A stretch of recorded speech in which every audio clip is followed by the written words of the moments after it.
vous de juger. À vous de juger.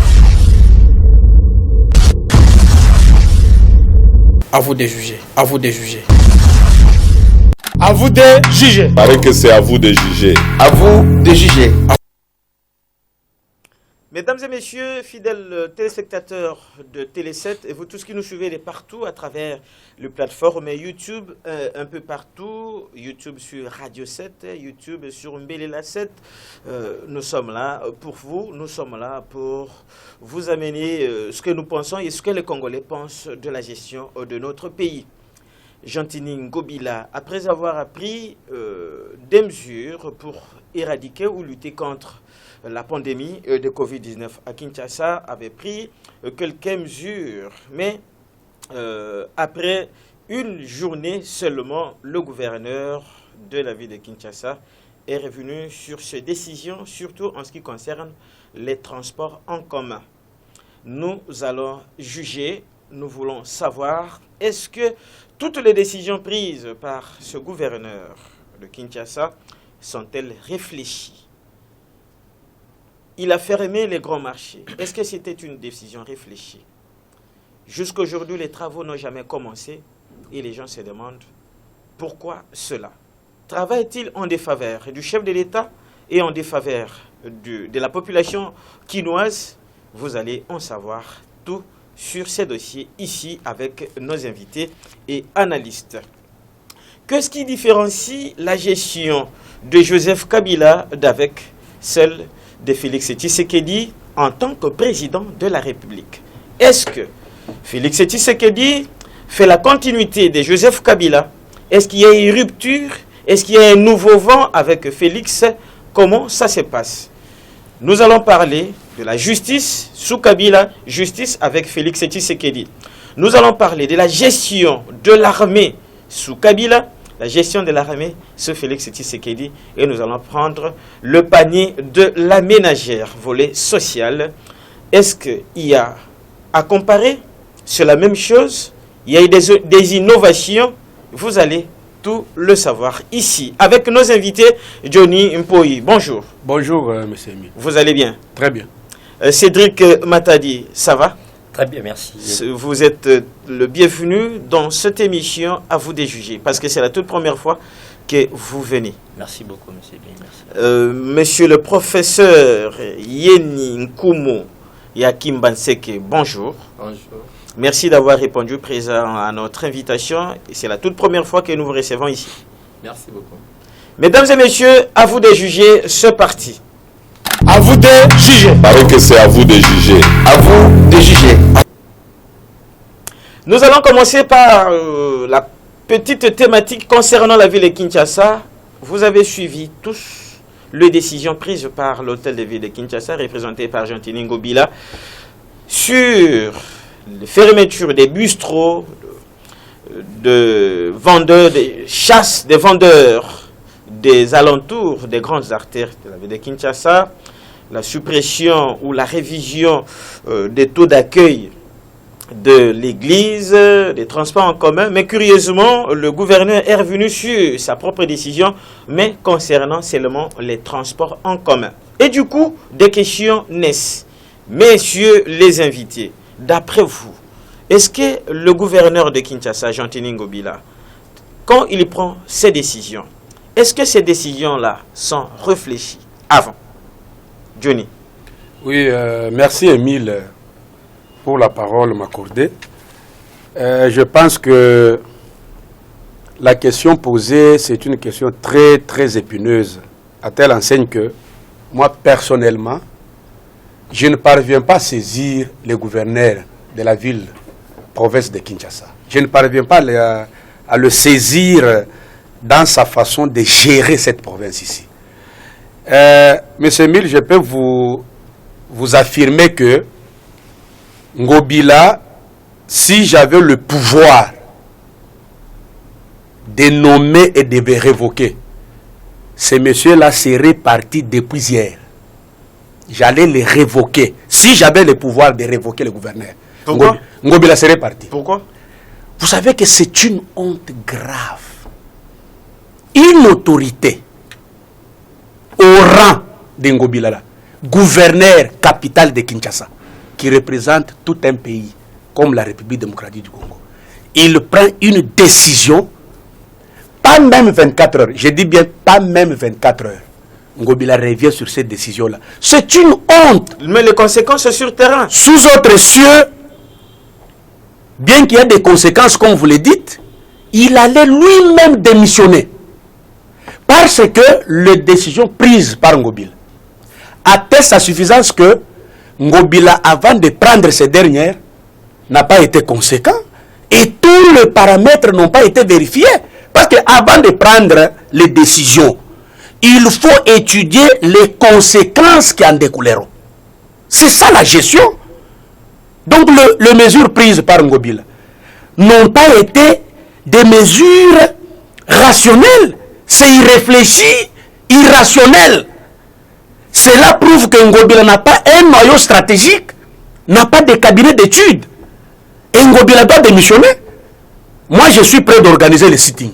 Ngobila doit démissionner pour ce qu'il vient de faire. Okay. Moi, je vais organiser les sittings. Que je termine. Oui, terminer. Ces mesures-là, il a dit que non, il a réduit, je ne sais pas, le nombre à 50%. Tout ce que vous êtes en train de dire oui, là. 50%. Croyez-vous que, avec les mesures édictées par le président de la République, sur les mesures barrières, distanciation, même si on réduisait, par exemple, aujourd'hui, 2 personnes seulement sur la moto, prenez seulement la longueur de la moto là. Est-ce que c'est 1 mètre? Même si nous laissons seulement une seule personne sur la moto, la façon dont la personne là s'assoit sur la moto là, croyez-vous que c'est 1 mètre? Non! Il faut qu'il y ait des noyaux pensants, réfléchissants, avant de prendre une décision, pour que cette décision là puisse produire des faits. Mais il est en train regardez d'abord, il a pris cette décision là. Il protège sa population. En protégeant sa population, il ne faut pas que cette protection puisse créer le dysfonctionnement dans d'autres secteurs. Ce n'est pas ça la manière de prendre les décisions. J'étais à Victoire avant-hier, Émile. J'ai vu des dames, j'ai dit des vieilles mamans qui payent moto, une seule moto, 7 000 francs. Pour arriver à Kitambo, j'ai dit, moi personnellement, j'ai payé 6 000 francs pour arriver à Kitambo. Vous voyez que Ngobila n'a pas été réfléchi. Ngobila n'a pas été rationnel avant de prendre ces décisions-là. Et il avait pris les décisions pour plaire, je ne sais pas moi, à sa famille politique, bien entendu. Mais moi, je demande au président de la République de sanctionner Ngobila. On ne veut plus voir Ngobila là, à l'hôtel de ville. Merci. Depuis qu'il avait pris il avait fermé les marchés là. Qu'est-ce qu'il y a? Merci. Cédric Matadi, vous vivez à Kinshasa, même pour arriver ici, vous vous déplacez, vous prenez le moyen de transport. Comment est-ce que vous trouvez cette façon de faire des Gentini Ngobila? Merci beaucoup, monsieur Émile, de m'avoir concédé la parole. En tout cas, je vais répondre d'abord à cette question en disant que le gouverneur Gentini Ngobila, Excellence, je ne sais pas si il réfléchit avant de prendre la décision. C'est ça même la question. Est-ce que sa manière de réfléchir vraiment prouve qu'il peut bien gérer cette ville ou comment? Déjà, avec les confinements, avec les reports de confinement, il a reporté le confinement. Les reports de confinement, on devait être confiné. Le gouverneur de la ville nous a dit non, on doit encore pousser les confinements. On pousse le confinement et tout le monde était à la ville là, en débandade, en cherchant quoi faire, quoi acheter, tout ça, tout ça. Ça, c'est la première vague. Pendant la première vague. Ah, pendant la première vague. Ok. Et s'il y a des gens qui permettent à ce que cette maladie-là soit vraiment de manière fondamentale, toucher les gens, soit que les gens se contaminent, c'est le gouverneur Gentini Ngobila qui pousse ces gens-là. Comment ça? C'est une accusation. Oui. Il est en train de permettre à ce que les gens se contaminent indirectement par ses décisions. Comment prendre une décision et puis revenir encore à sa décision? Donc il fallait laisser. Avec la première vague, il a pris, les gens sont sortis pour aller acheter des choses, mettre des provisions à la maison. Et du coup, il y a eu une multiplication. Je vous dis, si vous étiez sur les acteurs de la ville de Kinshasa, on était là. Vraiment que non. On avait fait des reportages. Il y avait trop de monde qui marchait à pied. Et tout ça, ça permettait à ce que les gens se contaminent facilement. Et ils marchaient là sans casse-nez. Et de même encore avec le marketing. Avec c'était le Nous avons mercredi, vu le mardi.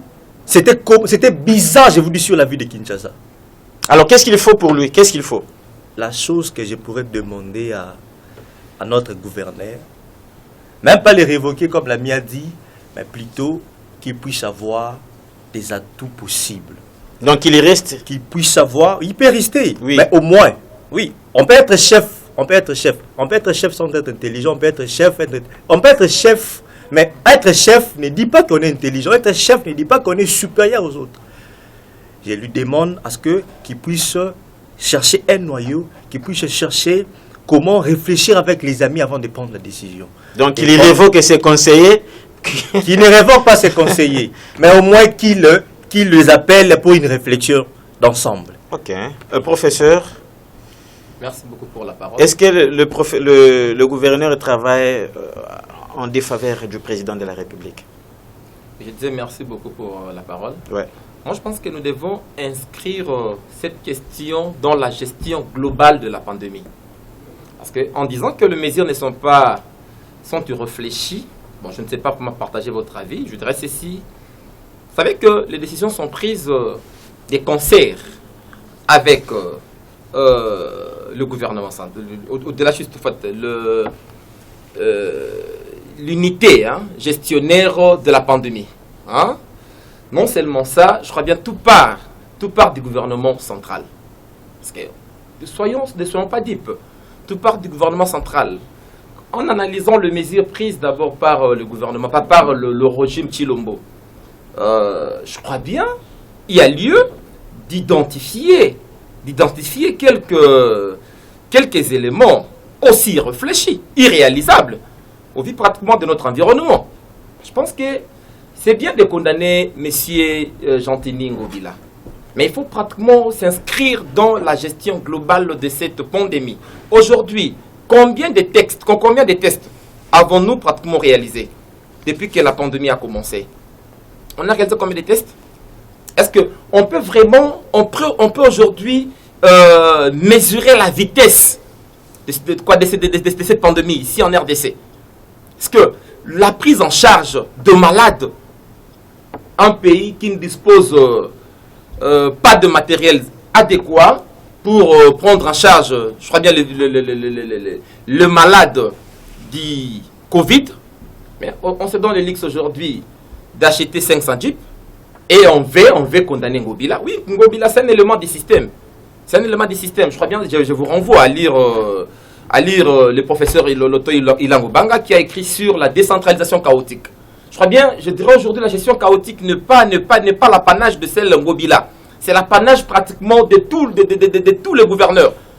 Parce que la pandémie n'est pas bien gérée. Ni par Ngobila, non plus par le gouvernement central. Parce que les mesures prises ne sont pas rationnelles. Donc, ce sont des conséquences directes du gouvernement central. Qui descendent jusqu'en province. Effectivement, parce que ces mesures-là sont prises, je disais tantôt, des concerts avec les entités centrales, du gouvernement central. Donc, Ngobila dire que les mesures ne sont pas réfléchies, je dirais c'est aussi être trop dur à son endroit. Donc, il faut au moins impliquer il faut au moins condamner tous les acteurs impliqués dans la gestion de cette pandémie. Quand on parle comme on parle déjà du gouvernement, et voilà, cela nous renvoie directement à notre thématique du jour, où nous sommes en train de décortiquer deux personnalités, à savoir l'ancien président de la République Joseph Kabila Kabange et l'actuel président de la République Félix Antoine Tshisekedi Tshilombo. Monsieur le professeur Nkumu Yakimbanseke, est-ce que on peut comparer la personnalité ou la personne de Joseph Kabila et celle de Félix Tshisekedi sur la gestion de la RDC? Oui, bien évidemment. Je crois bien, je vais vous renvoyer à ce que Modeste Mutinga Bati a écrit, La République des inconscients. Pas Modeste Mutinga Bati. Ah, non. C'est Modeste Mutinga Mutushai. Pardon, juste Modeste Mutinga a écrit sur La République des inconscients. Lisons juste, je peux encore m'inscrire dans l'enthousiasme de Jean-François Bayard lorsqu'il parle de la gouvernementalité du ventre. Et je peux encore vous renvoyer à mes écrits, hein, parce que là où, quand je parle de la gouvernementalité dans la République démocratique du Congo, je crois bien, aujourd'hui, nous sommes encore dans la continuité de cette gestion-là. Parce que lorsque vous posez la question à une maman qui vit à Kingasani, chez nous, à Mokali, tu lui dis il y a eu alternance dans ces pays, qu'est-ce qui a changé? Il y a eu alternance sans alternative, rien n'a changé. Et aujourd'hui, je dirais, la situation devient de plus en plus chaotique. Parce que sur le marché, allons d'abord sur le plan du social. Je vais revenir. On est d'abord sur le généralité. Ok, donc je dirais dans l'ensemble, en tout cas, on est encore cette république-là des inconscients, on est encore dans cette gestion chaotique de la RDC, on est encore dans cette gouvernementalité, dans cette gouvernance du ventre, où on est là pour satisfaire nos proches, satisfaire nos familles. On voit juste de fondations qui naissent ça et là, maman telle, madame telle, petit telle, tout ça de la famille présidentielle. Donc on est encore... C'est bien. Monsieur Mpoyi, est-ce qu'on peut les comparer? Oui. Du point de vue homme d'État, on doit les comparer. Parce que Joseph Kabila fut le président de la République de ce pays. Et aujourd'hui, Félix Tshisekedi est président de la RDC. Donc, du point de vue homme d'État, on peut les comparer. Mais du point de vue gouvernemental, du point de vue de la gestion du pays, je pense qu'on ne peut pas comparer Joseph Kabila et Félix Tshisekedi. J'en arrive. Je voulais apporter un petit correctif par rapport à ce que mon co-débatteur a dit. Il a dit que il faut que Ngobila agisse de concert avec le gouvernement central. Non, Ngobila reçoit tout simplement les injonctions ou le marteau du gouvernement central, mais Ngobila a sa gestion de part entière concernant la province. Donc, il y a d'autres matières qui relèvent exclusivement, selon la constitution du gouverneur, et il y a des matières à concurrence entre le gouvernement central et la province, et aussi, il y a des matières exclusives au gouvernement central. C'est pourquoi il a pris des décisions sans que d'autres provinces le prennent. Voilà, mais c'est ce que j'ai dit. Peut-être il avait pris ces décisions-là pour se plaire. Bon, allons-y, voilà. Évoluons. Je voulais d'abord apporter ces petits... Vous aurez votre temps. Alors, il y a une autre dimension. Joseph Kabila a géré pendant 18 ans ce pays. Il a géré. Je ne peux pas nuancer tout ou bien rejeter tout ce que Joseph Kabila a fait. Joseph Kabila, il a été notre président de la République. Même s'il a fait à 0,0001, nous devons reconnaître ces 0,0001 parce que quand même ça apportait un plus dans notre pays. Mais je vous dis, Joseph Kabila n'a pas été un homme d'État. Joseph Kabila, il était un affairiste. Parce que lorsque moi j'ai fait des analyses par rapport à la gestion de Joseph Kabila pour ce pays, Joseph Kabila s'était déchargé de fonctions étatiques. Kabila ne s'intéressait pas aux fonctions. Je ne pense pas que vous êtes en train d'étonner les gens là. Oui, il faut qu'ils puissent s'étonner. Okay. Kabila ne s'intéressait pas aux fonctions, fonctions étatiques. La preuve en est que tout ce que IGF est en train de découvrir aujourd'hui, mais IGF existait du temps de Kabila. Pourquoi Kabila n'avait pas impulsé cet appareil-là, ou bien ce service-là, de travailler intensivement pour dénicher tout ce que nous sommes en train de voir aujourd'hui? Et de deux, Joseph Kabila, il était le chef de l'État. Il devait peser sur certains services pour que les choses puissent marcher convenablement afin que notre pays puisse connaître une sorte d'ascension développementaliste pour le bien-être du peuple congolais. Mais regardez ce qu'il y a eu. Joseph Kabila s'est intéressé seulement au carré minier. Et en nous créant des kills marchés comme des champions de notre pays. Et puis il a formé tout un village appelé village Kabila. les Jeannette, les Zoé, les Olives, ainsi de suite. Ils se sont formés un village où ils ont pillé très dangereusement, je dis bien très dangereusement, toutes les richesses de notre pays. Aujourd'hui, Kabila a formé même un paradis fiscal, c'est-à-dire aujourd'hui le Congo, 80% de masse monétaire qui circule. C'est Kabila qui en détient. Okay. C'est pour vous dire que Kabila n'avait pas encore compris qu'il devait travailler en tant qu'un homme d'État. Le professeur a parlé de la naissance aussi des fondations. Non. Parler de fondation, c'était un débat rudimentaire. Pourquoi je l'ai dit, s'il vous plaît? C'est un débat rudimentaire. Pourquoi? Parce que la création des associations, c'est réglementé par les dispositions constitutionnelles. Merci. Donc vous, aujourd'hui, vous ne voulez pas interdire à quelqu'un de ne pas créer une association. Laissez le temps à Cédric. Est-ce qu'on peut comparer ces deux personnalités, Cédric Matadi? Oui, merci encore une fois de plus pour m'avoir accordé la parole. Allons-y. Nous faisons ici une étude comparative de ces deux hommes d'État, l'ancien président Joseph Kabila Kabange et le nouveau ici, l'actuel, M. Félix Tshisekedi Tshilombo. Sur la gestion du pays, Joseph Kabila a une grande différence par rapport à sa gestion avec l'actuel président. Il y a une grande dichotomie. Allons-y. Le président Joseph Kabila, c'est un président qui, premièrement, il ne promettait pas beaucoup, qui ne parlait pas trop. D'abord, un chef de l'État est celui qui, parlons d'un chef, un chef est celui qui puisse beaucoup, mais qui boit peu. Cela veut dire que non, un chef est celui qui parle peu, mais qui ne promet pas beaucoup, qui parle peu. Un chef est celui qui parle peu, mais qui boit plutôt beaucoup.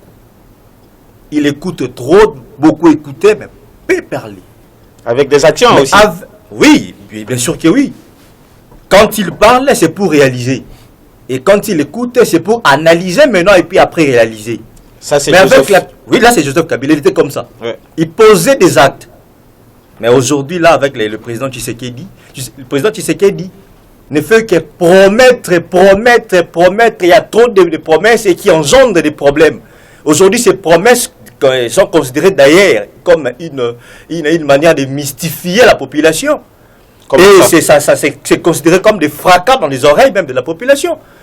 Avec la souffrance qui monte au créneau aujourd'hui, c'est trop. Kabila ne nous a pas laissé comme ça. Je ne suis pas ici pour faire l'apologie de Kabila. Non, encore moins sa défense, non. Je ne suis pas de la PPRD, je ne suis pas de l'IDPS, mais je fais une étude comparative entre les deux chefs d'État.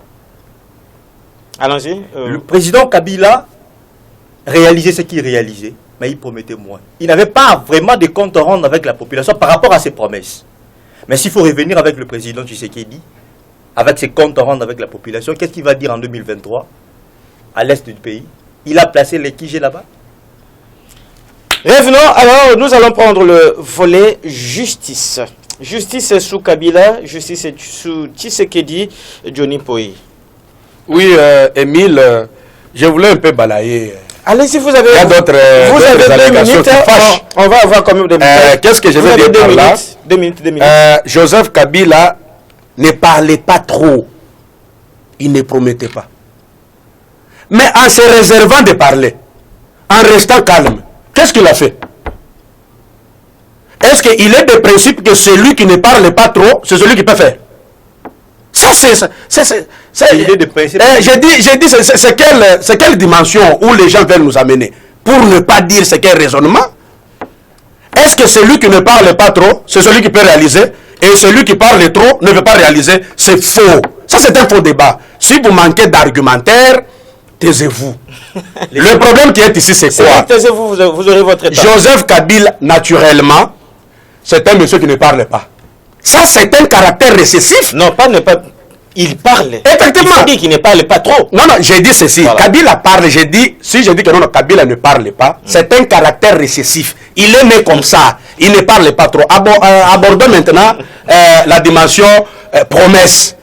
Kabila nous a promis, c'est ça que mon frère a oublié. Prenons les élections de 2011. C'est récent. Kabila nous a promis le métro. Ici, nous avions des affiches partout ici. sur toute étendue de notre pays. Ça, c'est vrai. Il y avait le métro. Ça, c'est vrai. Est-ce que Kabila Moussa les avait le métro? Comment un chef de l'État qui ne parlait C'est pas un trop... programme de la RDC. Effectivement, c'était le programme, je ne refuse pas. Mais Peut-être que comment un président de la République, qui ne parle pas trop, mais il nous promet le métro pendant que le rail des métros n'existe pas au Congo. Mais il ne parlait pas trop. Joseph Kabila, pendant 18 ans, il n'a pas su maîtriser le panier de la ménagère. Parlons d'abord justice, s'il vous plaît, avant d'aller... J'essaie de repartir. Mais aujourd'hui, le président de la République... Il vous reste une minute. Effectivement, une minute, c'est trop. Le président de la République actuel, Félix Tshisekedi, il est venu. Parlez de la justice. Mais qu'est-ce qu'il a promis? Qu'est-ce qu'il a promis? Il nous a promis de la justice, là. Il avait dit que je vais instaurer un état de droit. Et l'état de droit dans notre pays est en train de produire les effets. Okay. Nous sommes en train de voir les effets de l'état de droit.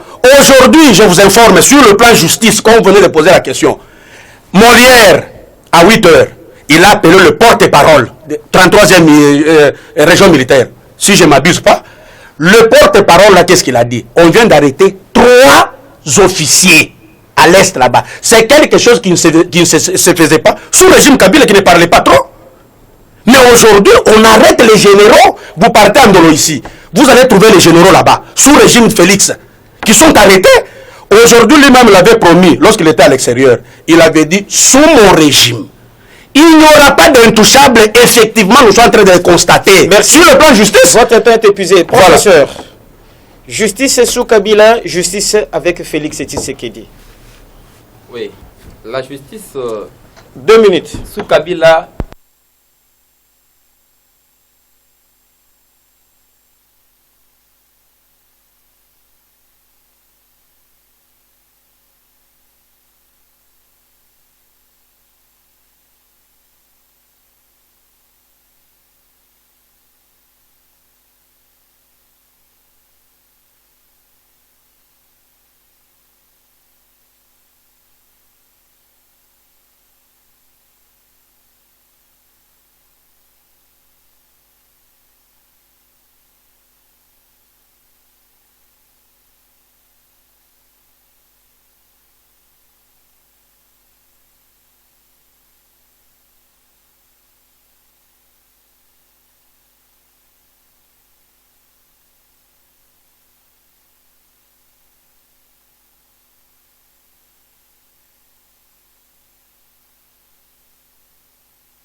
Arrêter juste Vital Kamerhe. Mais il faut déterminer les responsabilités. L'UGF aujourd'hui devient un élément, comme je disais tantôt, d'élimination des adversaires. Et cette justice-là demeure encore sélective. Quand vous allez sur terrain, la vraie justice, c'est aller sur terrain, dans nos tribunaux, voir ce qui se passe. C'est toujours la justice du plus fort. C'est toujours la justice du plus fort. Aller dans nos... Donc, rien n'a changé. Rien n'a changé, au contraire. Nous sommes encore, nous avançons encore dans le noir. Donc, lorsque les gens parlent de la justice ici, les différents corps qui composent notre justice aujourd'hui, tribalisés, j'étais étonné de voir les derniers procès de Vital Kamerhe. Je vois l'avocat de la République, les différents corps. Mais en fait, nous sommes où? Nous sommes au Kasaï. Nous sommes dans la République kassaïenne. Je ne parle pas du tribalisme, hein, parce que je n'en fais pas partie. Mais j'étais très étonné de voir, même quand vous nommez, il faut aussi tenir compte de la géopolitique. Il faut tenir compte de certains équilibres. On ne peut pas nommer en désordre et c'est de sa province pour les protéger. Pour demain glisser. Vous parlez de la justice. Il y a une loi, hein? Il y a une loi aujourd'hui que l'on prépare. Merci, prof. Vous allez continuer. Cédric.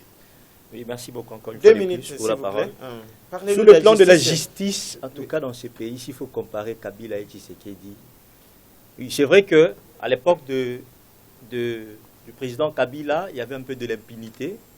Un peu de l'impunité. Il y avait un peu de l'impunité. On ne peut pas dire qu'il y avait l'impunité de manière très fondamentale quand même. Il y avait un peu de l'impunité. Mais s'il faut voir avec les présidents À quoi actuels, consistait cette peu d'impunité-là? Parce que vous les quantifiez peu. oui, il y avait un peu d'impunité, comme je l'ai dit. Et cette impunité-là, on voyait, il y avait certaines personnes qui faisaient des choses, qui faisaient des abus, mais qui n'étaient pas arrêtées. Vous voyez? Donc vous donnez raison à Johnny. Je ne suis pas contraire avec mon ami. Je ne condamne pas mon ami. Ok. Je ne condamne pas mon ami. Je ne dis pas que non, il a mal dit, tout ça, non. Il a donné ses arguments. C'est vrai aussi ce qu'il a dit. Mais avec l'ère actuelle, dans l'ère actuelle ici, rien ne change avec cette justice-là. Vous parlez de quel état des droits? Ceux qui étaient Quel état des intouchables droits? sont arrêtés aujourd'hui.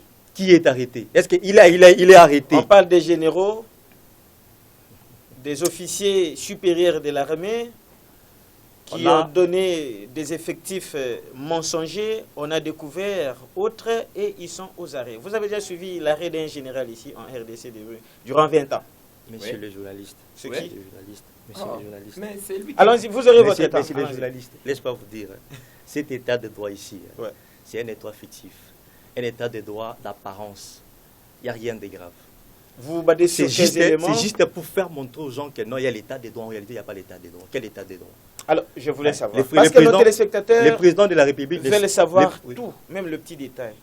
Quand vous dites que c'est un état de droit apparent, vous avez quels éléments pour solidifier vos arguments? J'appelle ça l'état des droits d'apparence. Pourquoi? On a arrêté le directeur du chef de l'État, Kaber, en prison. Il est en prison. Est-ce que l'argent détourné est remis? Non, à la caisse de l'État jusqu'à présent. On les appelle d'aller finir le travail là-bas, d'aller prendre le maison préfabriquée. Ils refusent d'aller prendre de maison préfabriquée de l'autre côté à Istanbul. Vous parlez de l'état des droits? Quel état des droits? Quelle majorité? La majorité négociée. On a négocié la majorité. Sur le plan juridique, c'est déjà un échec. On définit la majorité parlementaire au début de la mandature plutôt. Pas en pleine mandature, on peut définir la majorité parlementaire. En achetant 500 jeeps pour chercher comment protéger son pouvoir et penser au second mandat. Ça, c'est quel état de droit? Ce n'est pas un état de droit, ça. C'est un état de droit d'apparence. La justice n'évolue pas, ça ne marche pas. Cet état de droit n'avance pas et ça n'avancera pas. Ça n'avancera pas. Bien sûr que oui. Ok, j'espère que tout le monde a répondu. Est-ce que vous voulez ajouter quelque chose? 30 secondes, sur les volets justice. Oui, s'il vous plaît. 30 secondes, s'il vous plaît. Oui, 30 secondes, effectivement. Je voulais un peu le récupérer, parce que moi, je suis là pour le récupérer. Allons-y. Il a oublié que Kabila avait négocié la majorité en 2006. Avec 2007, Palou, avec Palou, Idemo. là. C'est ce qu'il a oublié. Au début de la législature. Ça ne dérange pas, on va y arriver, c'est un débat, parce que vous m'avez donné 30 secondes. Il a oublié que Kabila a négocié la majorité en 2011. Et je voulais juste l'amener à comprendre que le JIP sont loyaux, loyaux. Donc c'est réglementé par la loi. Un député, l'État doit lui rassurer le transport. Article 92 du règlement intérieur de l'Assemblée nationale. Alors, tu as compris? Voilà, il doit aller lire cette disposition-là. Du règlement intérieur. Le transport, la santé. La santé, tout. Parmi les avantages d'un député, l'État doit assurer le transport des députés. Il faut aller lire cette disposition-là. Des deux, vous savez dans tout ce qu'il vient de dire ici. Les 30 secondes, c'est non, s'il vous plaît, donnez-moi même. Je voulais dire ceci. Joseph Kabila, vous comprenez, il a dit que non, la justice n'existe pas. Leur problème, c'est quoi? Lorsque on vous nomme quelque part... Il y a de la mouka. Oui, effectivement. Lorsqu'on vous nomme PDG dans une entreprise, les gens de la Mouka ou les gens du PPRD et les autres là applaudissent. Lorsque vous commencez à voler, une fois, pendant que vous étiez en train de voler, lorsque vous volez, ce n'est pas un acharnement politique. Merci. Lorsque vous êtes en train de voler, ce n'est pas un acharnement politique.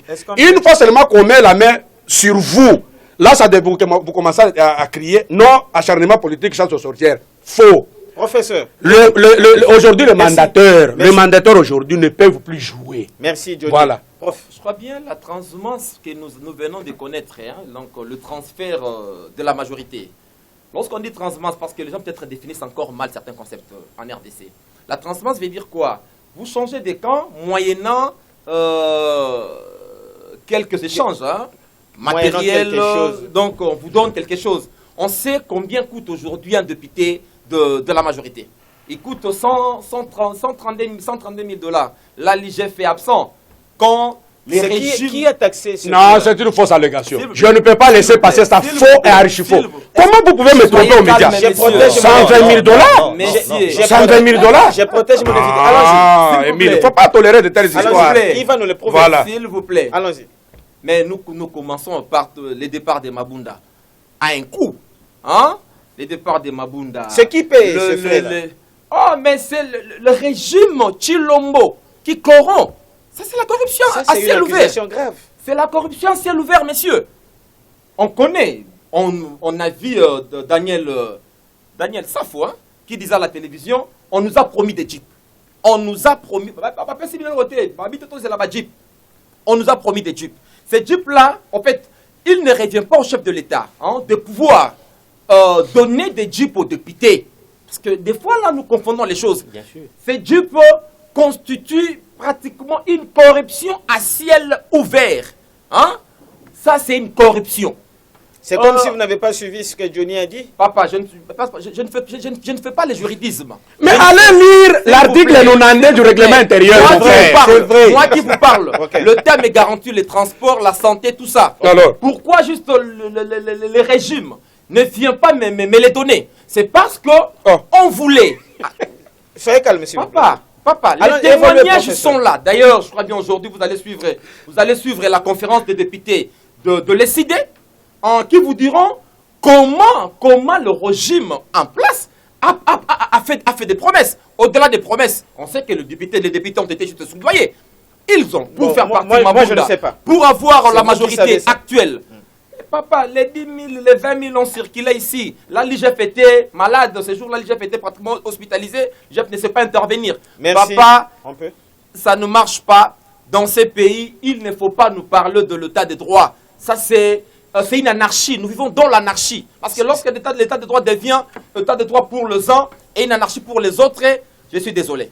Cédric. Oui, merci. Voilà. Terminez avec le dossier justice. En tout cas... Si vous n'avez rien à dire, on peut passer. Non, en tout cas, je dois quelqu'un. Je dois dire. Allons-y, rapidement. En tout cas, vraiment, je suis en train de regretter mon ami qui est à côté. Je regrette beaucoup. Quel état de droit, quelle justice au Congo? Quel état de droit? Est-ce qu'on ne voit même pas que non, l'état de droit ne tient pas? Au lieu de parler, de venir ici à la télé, parler. Je vous ai posé une petite question. Répondez aux questions. C'était quoi la question? Vous dites qu'il n'y a pas état de droit. Vous vous basez sur quoi? Sur quels principes? Sur quels éléments qui prouvent qu'il n'y a pas état de droit? Lui, il a prouvé que voilà, ce qui ne se faisait pas se fait aujourd'hui. Il y a des éléments matériels. Mon cher ami journaliste, l'état de droit, je vous réponds calmement ici. C'est le respect des textes. L'état de droit, bien sûr que oui, c'est le respect des textes et des lois. Oui, on en dit qu'on ne vient pas. Ouais. Mais l'effet de corrompre, est-ce que ça l'état des droits? Vous arrêtez des gens et l'argent n'est pas remis. Ça, c'est l'état des droits. Vous parlez de quel état des droits? Voilà, mesdames et messieurs, nous allons prendre l'autre secteur de la vie. Nous sommes en train d'analyser, voir des comparaisons. Vous voyez que ce qui différencie Félix Tshisekedi de Joseph Kabila dans la gestion de la République démocratique du Congo, maintenant volet armé, militaire. Voilà, M. Emile, volet militaire, Félix est toujours en longueur d'avance. Félix se démarque de Joseph Kabila en tout et pour tout. Il faut nous signaler le minutage. En tout et pour tout. Donc Félix a amené une nouvelle dimension de la gestion ou de la gouvernance de la République dans notre pays. Ça se laisse voir. Si vous refusez, mais soyez tout simplement un diablotin. C'est-à-dire, si vous refusez, vous êtes un diablotin. Fayoulou. Parce qu'on est en train de nous parler ici que non, la corruption, l'Égypte. Mais Fayoulou a été corrompu par Moïse Gatoumbi. Comment? Mais moi, je vais le prouver. Vous croyez que moi, je n'ai pas d'argumentaire? Allons-y. Même Francis Kalombo. J'ai dit bien Francis Kalombo. Récemment, Francis Kalombo en a parlé. Il connaît ce qu'il a reçu. Francis Kalombo n'a pas la taille de... Non, j'ai dit... Non, s'il vous plaît. On m'a donné les minutes. Vous demandez des preuves. Émile, vous venez de me demander les preuves. Je vous donne. Faut éviter de parler des absents. Fayoulou a été corrompu. La corruption dont il parle là. Mais son président national là, il a géré les entreprises. Quelle entreprise? Avant 2006. Il a géré quoi? Alors vous n'êtes pas informé? J'ai dit vous n'êtes pas informé, je vous informe que vous n'êtes pas informé. Voyez les gens que vous invitez aux médias. C'est pour vous dire que Fayoulou là, vous comprenez, il a été corrompu par les Moïse quelle entreprise? Comment? Voilà. Non, c'est-à-dire quoi? Lorsque les Moïse Katumbi là ont accepté, vous comprenez, ils ont mis les moyens à sa disposition. Vous comprenez? Et il sait comment il a démontré. Que je termine. C'est sur le plan. Je voulais juste aborder ce point-là. Dans l'armée, le président de la République, comme ils disent que non, il promet, il ne réalise pas. Mais je vais les confondre. Le président de la République, il a promis maintenant une école de guerre. Parce que le président de la République est dans un processus de la refondation de l'armée. Et Émile, je peux vous rassurer ici que ces processus-là, en économie politique, on l'appelle processus unilinéaire. Ne croyez pas que ça va se faire dans 6 mois. Vous savez ce qui les anime ici? C'est la haine tribale. C'est tout simplement la haine. C'est un processus unilinéaire. Même si on mettait Fayoulou aujourd'hui président de la République, Fayoulou n'allait pas rendre le Congo-Canada dans 2 ans. Faux et archi-faux. C'est pour vous dire que, c'est pour vous dire que dans l'armée, il y a des progressions très significatives sur le plan réforme. Vous connaissez très bien que j'étais membre de l'un des ministres de la Défense. J'étais dans le cabinet. Je connais ce que je vous parle ici sont des preuves tangibles. Le président de la République a lancé des réformes. Bientôt, vous verrez, on va d'abord commencer à retraiter. Le monsieur dont il me parle... aussi le faisait. Qui? Le retraite. Je te donne des preuves. Moi, je vais te donner des chiffres concrets. Lorsque nous avons pris le pouvoir, moi, j'ai géré ce secteur-là. J'étais dans le cabinet. Vous savez ce qu'on touchait, ce qu'un militaire retraité touchait par mois. Un ancien combattant. 500 francs. J'ai dit, partez au budget. Je donne avec chiffres, avec précision. 500 francs. S'il vous plaît. Je ne veux pas entrer en détail parce que je ne suis pas porte-parole de l'armée. C'est pour vous dire que la réforme de l'armée, vous comprenez, Félix est là-dessus et il est en train de frapper durement. Bientôt, vous allez voir la construction déjà de l'école, école de guerre. Et au moment où je vous parle, on est en train de recruter le militaire sur base d'un certain critérium. Ce qui n'existait pas sous le régime de son frère, qu'on recrutait même n'importe qui n'a pas étudié. Aujourd'hui, dans le critérium, on a dit que non, pour être recruté dans l'armée, vous devez avoir un certain titre, un certain titre académique. Vous voyez? Donc, d'une manière générale... Niveau d'études requis. Effectivement. Voilà. Non. Académique, même être gradué. On recrute. S'il vous plaît que je termine. Même à l'Est là-bas. Vous voyez, à l'Est. Merci. Dans l'armée, le président de la République, il est en train de frapper durement. Regardez les effets et les résultats escomptés que nous sommes en train de récupérer à l'Est là-bas. Cédric, après je vais chuter avec le professeur. Cédric, mon ami fait volet armé et militaire de Kabila à Tshisekedi. En tout cas, mon ami il me fait rire vraiment. Il me fait, je ne sais vous pas avez le droit de parler, avancer les arguments. Allons-y. Si vous séchez, moi je vais vous écrouler. Parlez. Rien ne change. Ah, vous voyez. Rien ne change jusqu'à présent. Sans argumentaire. Regardez. Qu'est-ce qui change? Rien ne change, mon frère. Il n'y a rien qui change. Il n'y a jamais eu d'état de siège depuis que moi j'ai grandi en RDC. Très bien, c'est un élément. Voilà. Comment tu dis qu'il n'y a rien? Écoutez, je te donne comme voilà la haine. Allons-y, ajoutez état de siège. Il n'y a pas de meurtre. Il n'y a pas? Il n'y a pas de meurtre, il n'y a pas de violation là-bas. On ne viole pas des femmes là-bas. Il n'y a pas de meurtre qui continue. On ne tue pas des gens jusqu'à présent à l'Ituri. Vous voulez dire que non? Présentement là, il y a du calme là-bas. Les gens peuvent se promener calmement. Alors, il n'y a pas de village incendié de l'autre côté. Cédric, vous voulez dire que sur le plan militaire, le président actuel ne fournit aucun effort par rapport aux années passées. Je vous dis, il ne fournit rien. Il ne fournit pas d'effort. Il n'y a rien qui change. On doit se dire ça. Rien n'est On doit, rien qui change. Il n'y a rien en tout cas. Professeur Nkoumou. Je vais d'abord juste vous aider à comprendre, parce qu'on parlait de l'état de droit ici. L'état de droit, c'est le respect des textes. L'état de droit, c'est pratiquement la séparation des pouvoirs. L'état de droit, c'est le contrôle des institutions. L'état de droit, c'est la rédevabilité. Je pense que si vous prenez ces éléments-là, vous allez vous rendre compte que cet état de droit est chaotique, parmi juste les éléments que je viens de citer. En parlant de la gouvernance de l'armée, vous savez, aujourd'hui, les gens crient état de siège, hein, mais peut-être que vous ne maîtrisez pas la réalité de l'Est. C'est pratiquement un conflit cyclique, hein. La guerre de l'Est, là, c'est un conflit cyclique, un conflit qui ne date pas d'aujourd'hui. Je crois bien sa résolution pratiquement juste renvoie à une intelligence pratiquement stratégique. C'est une question complexe, parce que les gens pensent que l'état de droit va résoudre cette question. Vous savez, il y a plusieurs acteurs impliqués, internationaux, régionaux, sous-régionaux et locaux. Il y a d'abord conflit entre différents peuples vivant dans l'Est de notre pays. Il y a conflit entre nous et nos voisins qui développent pratiquement des velléités expansionnistes. Et avec la création, hein, juste toujours ce sentiment-là de la récréation de l'Empire Iman-Tutsi, il y a aujourd'hui les Tutsis qui se considèrent comme étant de minorité, la deuxième minorité au monde à protéger. Donc, c'est une question éminemment stratégique et complexe qui nécessiterait l'implication de multiples acteurs. L'armée seule, je crois bien, ne va pas résoudre la question. Oui, il faut, je dirais, restaurer l'autorité de l'État en République démocratique du Congo. Il parlait de Fayoulou. Mais là, je vais rapidement juste répondre. Il parle de Fayoulou. Je ne sais pas si Fayoulou a dirigé quelle entreprise dans ce pays. Fayoulou était ailleurs. Il a dirigé d'entreprises américaines et les résultats étaient vraiment là, probants. Je crois bien, nous parlons de la gestion de l'armée sous Kabila et Tshisekedi. Oui, juste, je vais... Et parce qu'il a parlé de Fayoulou. Vient faire quoi, il a parlé de Fayoulou, de mon président. Voilà pourquoi juste, je lui dis ceci, Fayoulou n'a pas géré une entreprise ici au Congo. Là où Fayoulou a géré, vous avez de résultats. Raison pour laquelle il a été même élevé au rang de directeur pays, partout où il est passé. Merci. En parlant de quoi? De la gouvernance de l'armée. Cette gouvernance est chaotique. Aujourd'hui, on voit nos militaires qui ont des problèmes énormes en termes même de ravitaillement. Ils n'ont pas mangé, il y a un problème de TMI. Nous prenons l'armée, hein, nous prenons l'armée. Donc, ce qui a été avec Kabila, c'est la même chose. Aujourd'hui, un policier doit acheter sa TMI à $20.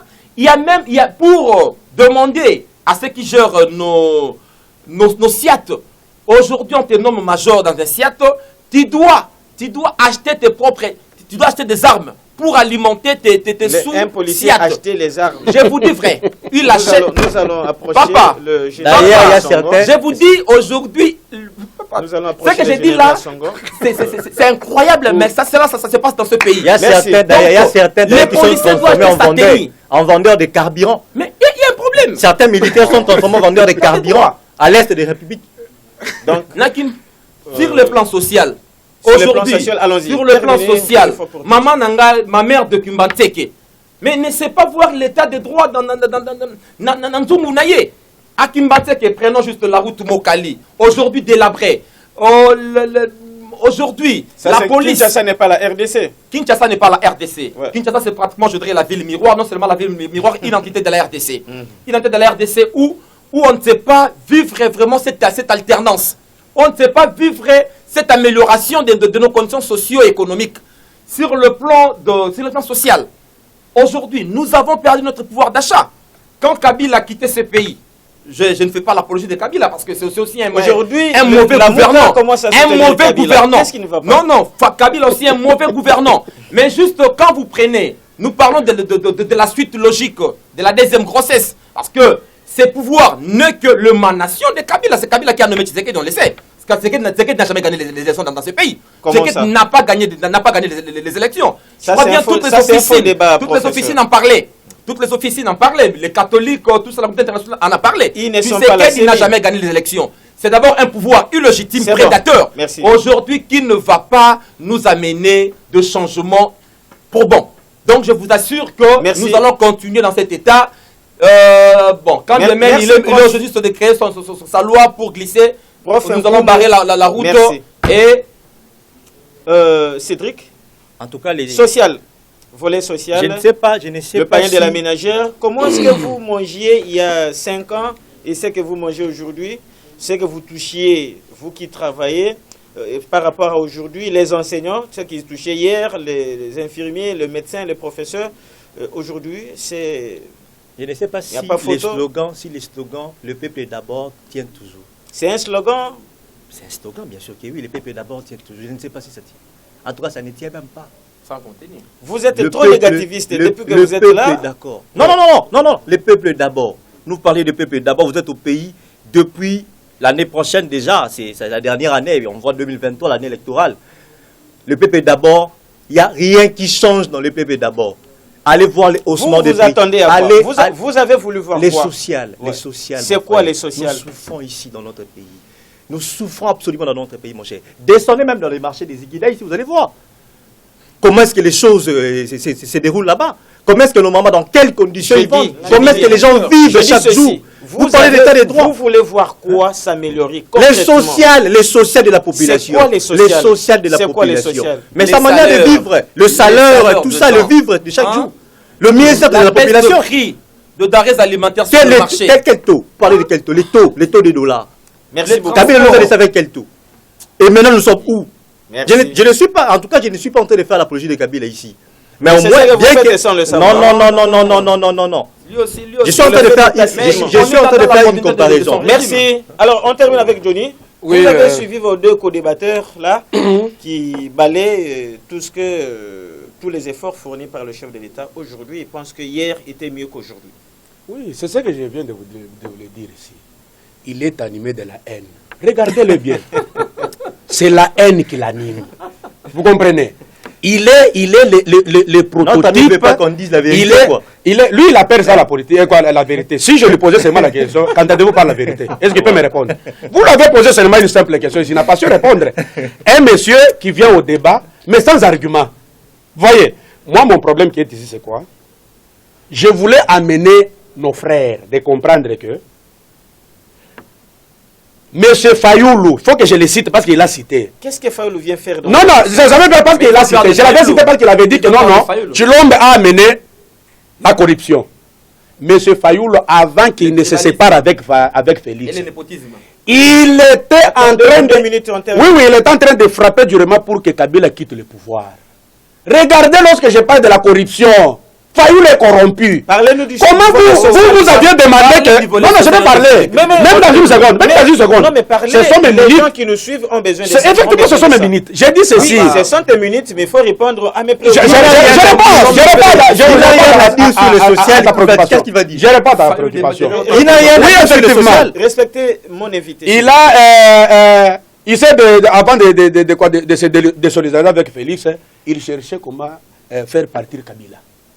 Kabila est parti. Maintenant, moi, je voulais que vous puissiez interpeller notre frère là. Votre souhait principal était que Kabila parte. Mais Kabila est parti. Qu'est-ce qui ne va pas? Vous allez comprendre que c'est la haine. Ok, maintenant, Terminez, s'il vous plaît. sur le plan social, Oui.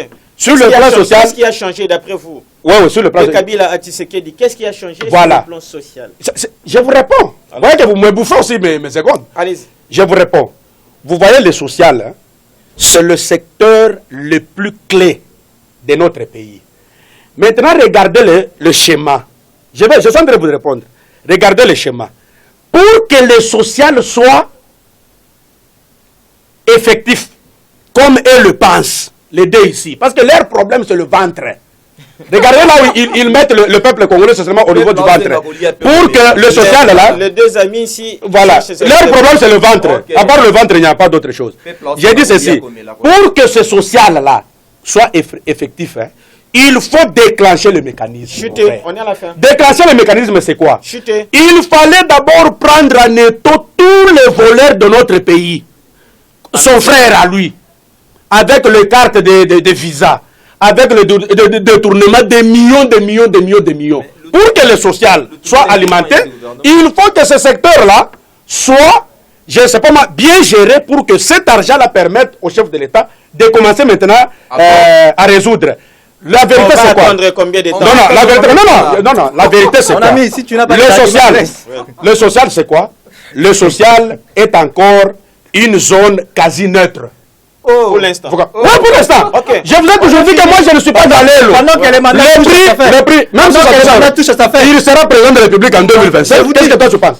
Il sera président de la République. Mais vous êtes là. Mais c'est ça que je vous dis. C'est ça, Le social est quasi neutre, vous comprenez? Parce qu'il y a des flambées, On a fini. des prix C'est ça, l'anarchie sur le marché, avec Tshisekedi. et ces flambées des prix là me frappent aussi. Je ne peux pas dire aujourd'hui que non, il n'y a pas flambé des prix sur le marché. C'est pour cela que je lance et je pousse à l'égard du chef de l'État que non, il faut maintenant vous concentrer pour maintenant dissiper le malentendu. Il va le faire. Et il va président de la République jusqu'en 2042, je t'informe. Vous allez comprendre. Ça, c'est le voilà. Mais je vous dis, jusqu'en 2042. Oui, parce que le peuple congolais l'aime beaucoup. Ça, c'est ça. C'est ça. Mais je t'informe. Vous avez fini. Et c'est ça, respecter la Constitution. Excusez. Vous avez fini.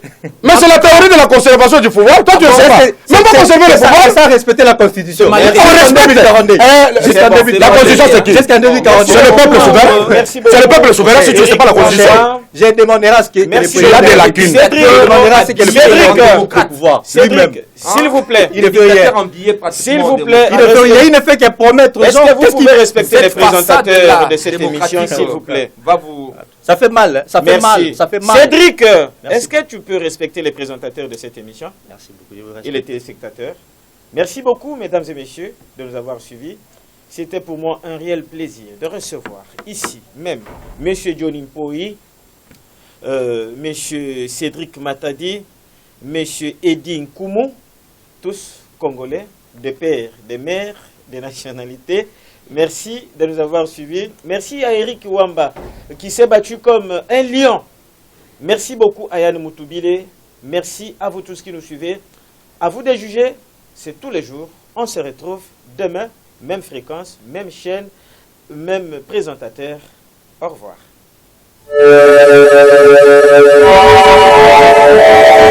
À vous de juger. À vous de juger. À vous de juger. À vous de juger.